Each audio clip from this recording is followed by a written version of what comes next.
I've always been fascinated by how people spend their day. Just the most simple things, making coffee or scrambling some eggs, taking a walk outside, sweeping the floor, whatever it is. I find it so connective.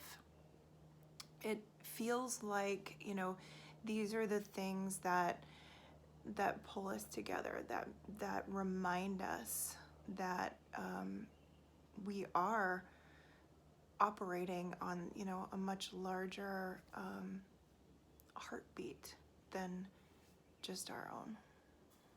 We all have our own times of the day, and for me, I wake up around 4. 4 a.m. is like my time. Maybe it's like 3:56 one day, or 3:45, or and I usually lay in bed for a little bit and then I get up. So I am highly productive in the morning. By about 2 o'clock, it used to be 2 o'clock, it seems to be 1 o'clock now because I used to wake up more around 5. By 1 o'clock, I'm really done and I need a rest, and that's when I chill out. Maybe I'll do stuff in the house, but not much. I make a big lunch. I love to eat a big lunch. And then I usually get another kind of burst of energy a little bit later in the day.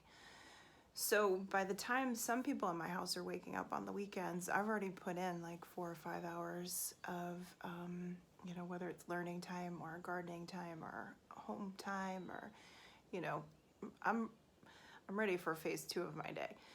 And because I'm highly productive in the morning, I try to just go through all these little things that I've been thinking about, especially during my slow coffee time. And I just boom, boom, boom, boom, boom. And it's usually the stuff I enjoy. It's the stuff that I'm excited to do. And then later in the day, I might put in the things that I'm not so excited to do. For me, that's phone calls. I don't like making phone calls. I don't like the idea of adulting. I don't like making appointments. I don't like following up on things. Like, I have to call insurance and things like that, and I just struggle with it. So I try to pick like 1 hour, I'm gonna say like around noon, and I just get that done and get to the other side. Or I procrastinate and don't do it.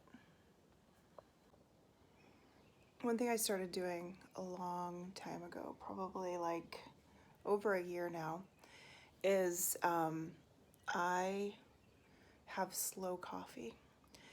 I really unattached from my phone a while back, and I get up in the morning and I have slow coffee.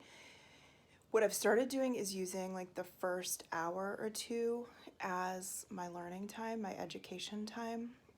Whatever I'm researching or wanting to learn about, that's what I do. I have my first cup of coffee. I drink decaf, low acid coffee, but I still love it. And then what I do after learning time, sometimes I'll take my shower, as I did today. When my hair is drying, I try to either sit on the sun porch where I am now or outside. And I have slow coffee, which means I'm not doing anything. I'm not learning. I'm not reading. I'm certainly not near a phone.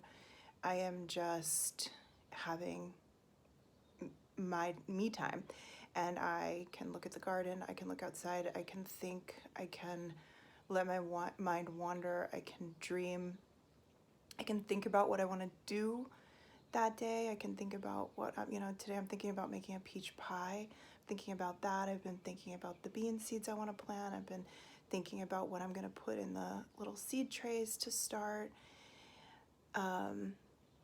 Been thinking about like, oh, I forgot to water the little cucumbers. So I just let my mind go, and if anything starts to pop through here that's like causing overwhelm or chaos, I just try to go back. Like, okay, let's just take a step back from that and let's revisit the last thought that felt really good.